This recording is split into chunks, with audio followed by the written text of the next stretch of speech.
The first time Ilara realized she wanted him, truly wanted him, it wasn't in the lobby or during a confrontation. It was late at night. The city lay beneath her penthouse windows, glowing like something alive, and for once the silence inside her home felt unbearable.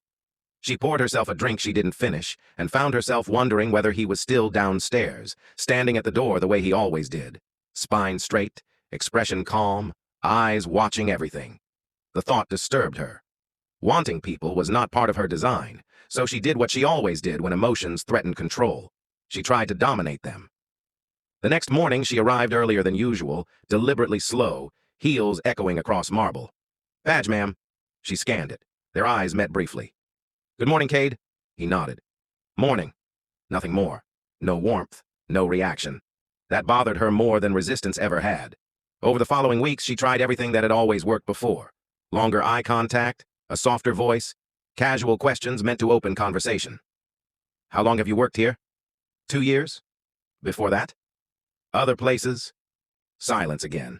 She wasn't used to men who didn't lean in when she opened a door, so she opened wider ones. She arranged late-night inspections that required security escort. She lingered in the lobby when his shift ended. She offered coffee.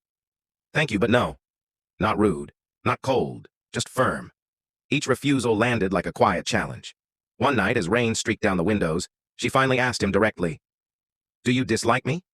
He looked at her carefully before answering. "No." "Then why do you keep me at a distance?" His jaw tightened slightly. "Because wanting you would complicate things." Her chest tightened. "You think I'm complication?" "I think you're power," he replied. "And power changes people." The words struck deeper than insult. She was used to admiration or hatred, never honesty.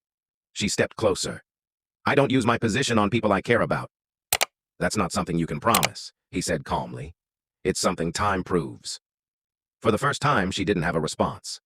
After that, the tension thickened. When she entered the lobby, the air changed. Their conversations grew quieter, longer, loaded. He never crossed a line, never touched her, never flirted, never allowed his gaze to linger too long. But when danger appeared, he was always there. When a drunk executive grabbed her arm during a company event, Cade intervened instantly, hand firm on the man's wrist, voice low and dangerous. "Don't forget to tell us where you are watching from. Let's continue." "Let go." The executive obeyed.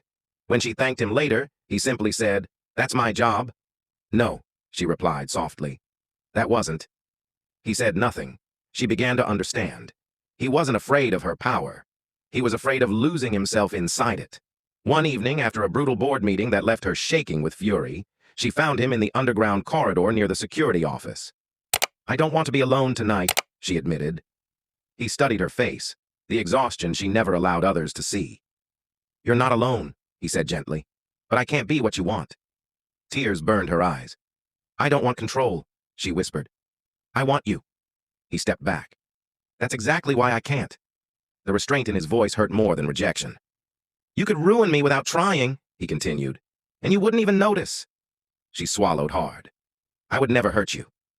He met her gaze fully then. "You already have." She walked away that night with her pride cracked open.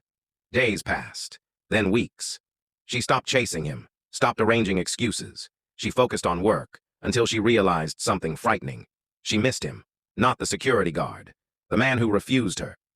During a violent protest outside the tower months later, chaos erupted again. Smoke filled the lobby. Alarms screamed. Ilara was separated from her team. A masked man grabbed her from behind. Before she could scream, Cade was there, pulling her free, shielding her body with his own as they escaped through a service stairwell. When they reached safety, he was shaking, not with fear, but with emotion he'd held back too long. "You matter too much," he said harshly. "That's the problem." She reached for his hand. "Then stop pretending you don't feel it too." Silence stretched between them. Finally, he exhaled. "I feel everything," he admitted. "That's why I keep saying no." Her voice broke. "I'm tired of being untouchable." He looked at her, truly looked, not as a CEO, not as a threat, not as temptation. Just a woman standing in front of him, vulnerable and brave enough to love first. Slowly, he said, "If we do this, it won't be easy. I don't want easy." His hand closed around hers, not possessive, not hesitant, certain.